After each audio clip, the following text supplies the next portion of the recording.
పేద మధ్యతరగతి ప్రజానికానికి కావాల్సింది విద్యా వైద్యానికి తూట్లు పొడిచేటువంటి కార్యక్రమం తీసుకున్నారు చంద్రబాబు నాయుడు గారు, ఈ రాష్ట్ర ముఖ్యమంత్రి గారు, కూటమి ప్రభుత్వం. ముఖ్యంగా ఈ భారతదేశంలోనే ఏ రాష్ట్రంలోనూ ఉన్నటువంటి ముఖ్యమంత్రి కూడా చేయనటువంటి పద్ధతిలో 17 మెడికల్ కాలేజీలు తీసుకొచ్చి ప్రభుత్వ పరంగా నడపడానికి, హాస్పిటల్స్ నిర్మాణం చేయడానికి తలపెట్టినటువంటి మహోద్యమం. ఆ మహోద్యమంలో తలపెట్టిన వెంటనే 5 కాలేజీలు ప్రారంభించడం, 2-3 కాలేజీలు ప్రారంభించడానికి నోచుకునేటువంటి స్థితిలో ఉంటే, కూటమి ప్రభుత్వం చంద్రబాబు నాయుడు గారు వచ్చిన తర్వాత ప్రైవేటు వ్యక్తుల్ని చంకన పెట్టుకోవాలి, హక్కును చేర్చుకోవాలనే ఉద్దేశంతో వీటన్నిటిని ప్రైవేటైజ్ చేసేటువంటి కార్యక్రమం తీసుకోవడం జరిగింది. అందుకనే జగన్మోహన్ రెడ్డి గారు ఒక పిలుపిచ్చారు. 1,00,000 సంతకాల ఉద్యమం కార్యక్రమం, ప్రజల నుంచి వ్యతిరేకత తీసుకురావాలి, ఆ వ్యతిరేకత అంతా కూడా తెలియజేయాలి, గవర్నర్ గారికి ఇవ్వాలి అనేటువంటి దాంట్లో ఏ సంతకాలు, ఫేక్ సంతకాలు పెట్టే కాదు, ఫోన్ నెంబర్ తో సహా తీసుకుని ఇవన్నిటిని కూడా సమర్పించాలనే ఉద్దేశంతో తీసుకునే దాంట్లో ఇప్పటికే ఈ రాష్ట్రంలో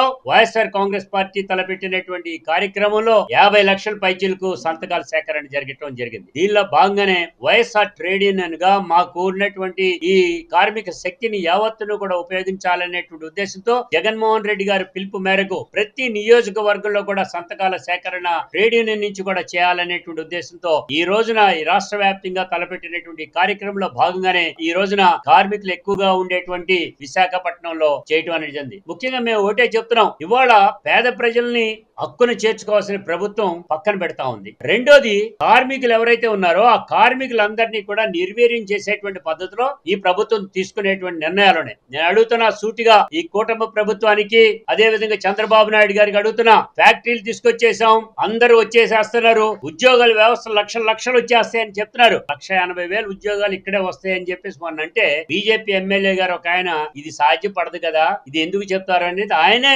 స్టేట్మెంట్ ఇవ్వడం అనేటువంటి జరిగింది. ఇదే కాదు నేను చెప్పేటువంటిది, ఇవాళ నేను అడుగుతున్నా, జిందాల్ స్టీల్ ఫ్యాక్టరీకి సంబంధించినటువంటిది ఈ రాష్ట్రంలో నెలకొల్పవలసినటువంటి ఫ్యాక్టరీ ఎందుకు మహారాష్ట్ర వెళ్ళిపోయింది? ఎందుకని ఒప్పంద సంతకాలు చేసుకుని జగన్మోహన్ రెడ్డి గారి ప్రభుత్వంలో చేసుకునేటువంటి ఈ యొక్క కంపెనీ మహారాష్ట్రకి ఎందుకు వెళ్ళిపోయింది చంద్రబాబు నాయుడు గారు అని అడుగుతున్నా. మీకు అందరికీ తెలుసు, ఉండేటువంటి సిమెంట్ ఫ్యాక్టరీలో ఒక్కొక్క సిమెంట్ ఫ్యాక్టరీ బస్తాకి ఇన్ని రూపాయలు ఇవ్వాలి అనేటువంటి హుకుం జారీ చేసింది మీరు కాదా అని అడుగుతున్నా. అదే పద్ధతిలో మేము అడుగుతున్నాం, ఏదైతే వికాట్ అనేటువంటి కంపెనీ ఉందో ఆ వికాట్ కంపెనీకి సంబంధించి గోవిందరాజు అనేటువంటి ఆయన్ని వేధింపులకు చేసింది మీరు కాదా అడుగుతున్నాం. ఏదైతే కృష్ణపట్నం, అదే విధంగా రామాయపట్నంలో మీ ఎమ్మెల్యేలు దందా నిర్వహించేటువంటి పద్ధతి కనబట్లేదా?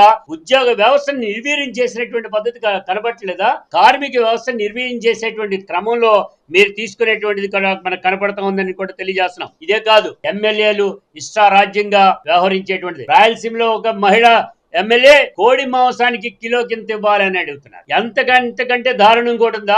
అదే విధంగా ఇసుక నువ్వమ్మాలా నేనమ్మాలా, మట్టి నువ్వమ్మాలా నేనమ్మాలా అని ఎమ్మెల్యేలు ఎంపీలు పోట్లాడుకునేటువంటి పద్ధతిలో కనబడతా ఉంది. విజయవాడ లాంటి నగరాల్లో సైతం కూడా కనబడతా ఉంది. డైరెక్ట్ గా సిగ్గుచేటు, ఎన్నికల వ్యవస్థ గనక కరెక్ట్ గా ఉంటే ఎన్నికల కమిషన్ ఇవాళ ఈ రోజునే ఒక ఎమ్మెల్యేని ఎంపీని సస్పెండ్ చేయాల్సినటువంటి అవసరం ఉంది. 5 కోట్ల రూపాయలు నేను ఇచ్చాను, 25 కోట్ల రూపాయలు ఖర్చు అయింది అనేటువంటిది కూడా చెప్తా ఉన్నారు. ఇది ఎన్నికల నిబంధనలకి విరుద్ధమైనటువంటిది. అందుకే కృష్ణా జిల్లా, ఎన్టీఆర్ జిల్లాల్లో ఉండేటువంటి ఆ తగాదాకి సంబంధించి ఎంపీని, ఎమ్మెల్యేని ఇమ్మీడియట్ గా నోటీసులు ఇచ్చి బర్తరఫ్ చేయాల్సినటువంటి ఉంటే, ఇవాళ కూటమి ప్రభుత్వం ఉంది కదా అనేటువంటి దాంతో వాళ్ళని షెల్టర్ ఇచ్చేటువంటి దానిలో కూడా తీసుకోవడం అనేటువంటి జరిగింది. ఇదే కాదండి, ఇవాళ కరెంటు విషయం, ఇక్కడ విశాఖపట్నంలో కూర్చున్నాం, కూడా కరెంటు పోయింది. ఈ కరెంటుకి సంబంధించిన దాంట్లో జగన్మోహన్ రెడ్డి గారు 2 రూపాయల చిల్లలకి ఒక కరెంటు తీసుకొస్తే ఇవాళ గగ్గోలు పెట్టారు.